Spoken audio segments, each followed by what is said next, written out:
ചർച്ചയ്ക്ക് വിളിച്ചിട്ട് വന്നില്ലെന്ന്, ചർച്ചയുടെ ആവശ്യമില്ല എന്ന് ഞങ്ങൾ ഇന്നലെ തന്നെ പറഞ്ഞു. ഈ കാര്യത്തിൽ ഒരു ചർച്ചയുടെ ആവശ്യമില്ല.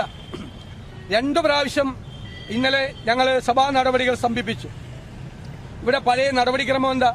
ഏത് സ്പീക്കറും സഭാ നടപടികൾ നിർത്തിവെച്ചിട്ട് കക്ഷി നേതാക്കളെ ചർച്ചയ്ക്ക് വിളിക്കും. കഴിഞ്ഞ 2 ദിവസവും ഈ സ്പീക്കർ വിളിച്ചില്ല. ഇന്നെന്തിനാ വിളിക്കുന്നത്?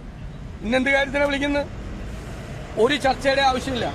ഞങ്ങളുടെ ആവശ്യം മന്ത്രി വാസവൻ രാജിവെക്കണം, ആ ദേവസ്വം ബോർഡ് പ്രസിഡന്റ് അടക്കമുള്ളവരെ പുറത്താക്കണം, അവരോട് രാജിവെക്കാൻ CPM ആവശ്യപ്പെടണം. കള്ളന്മാരെ മുഴുവൻ സംരക്ഷിച്ചുകൊണ്ടിരിക്കുകയാണ്.